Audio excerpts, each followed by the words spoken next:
एक नगर में एक सेठ और सेठानी रहते थे। सेठानी रोज विष्णु भगवान की पूजा किया करती थी। सेठ को उसका पूजा करना बिल्कुल भी अच्छा नहीं लगता था। इसी वजह से एक दिन सेठ ने सेठानी को घर से बाहर निकाल दिया। घर से निकलने पर वह जंगल की ओर गई तो देखा कि 4 आदमी मिट्टी खोदने का काम कर रहे हैं। उसने कहा कि मुझे भी नौकरी पर रख लो। उन्होंने उसे रख लिया, लेकिन मिट्टी खोदने से सेठानी के हाथों में छाले पड़ गए और उसके बाल भी उड़ गए। वह आदमी कहता है कि बहन, लगता है कि तुम किसी अच्छे घर की महिला हो, तुम्हें काम करने की आदत नहीं है। तुम ये काम रहने दो और हमारे साथ हमारे घर चलो और हमारे घर का काम कर दिया करो। वह चारों आदमी उसे अपने साथ घर ले गए और वह 4 मुट्ठी अनाज लाते और सभी बांटकर खा लेते। एक दिन सेठानी ने कहा कि कल से 8 मुट्ठी अनाज लेके आना। अगले दिन वह 8 मुट्ठी अनाज लेके आए। सेठानी ने पड़ोस के यहाँ से आग मांग लाई। उसने भोजन बनाया, विष्णु भगवान को भोग लगाया, फिर सभी को खाने के लिए दिया। सारे भाई बोले कि बहन, आज तो भोजन बहुत ही स्वादिष्ट बना है। सेठानी ने कहा कि भगवान का जूठा है तो स्वाद तो होगा ही।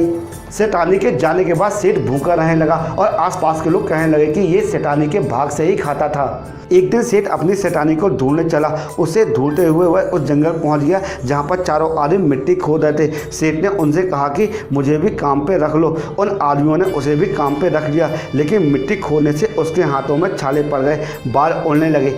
उसकी ये हालत देखकर चारों बोले कि तुम्हें काम करने की आदत नहीं है, तुम हमारे साथ चलो, हमारे घर में ही रह लो।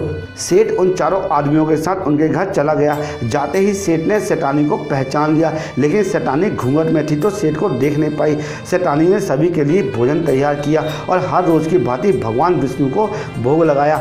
उसने उन चारों भाइयों को भोजन परोस दिया, लेकिन जैसे ही सेठ को भोजन देने लगी तो भगवान विष्णु ने उसका हाथ पकड़ लिया। भाई बोले कि बहन, तुम ये क्या कर रही हो? वह बोली, मैं कुछ नहीं कर रही हूँ, मेरा हाथ तो भगवान विष्णु ने पकड़ लिया है। भाई बोले कि हमें भी भगवान विष्णु के दर्शन कराओ। उसने भगवान से प्रार्थना की तो भगवान विष्णु जी प्रकट हो गए और सभी ने दर्शन किए। सेठ ने सेठानी से क्षमा मांगी और सेठानी को साथ चलने के लिए कहा।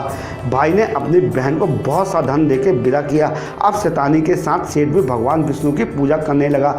उनके परिणाम से उनका घर धन अन्न से भर गया।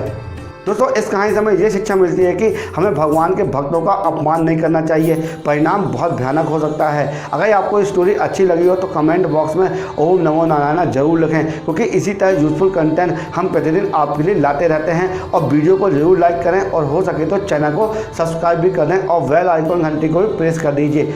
ओम नमो नारायण। जय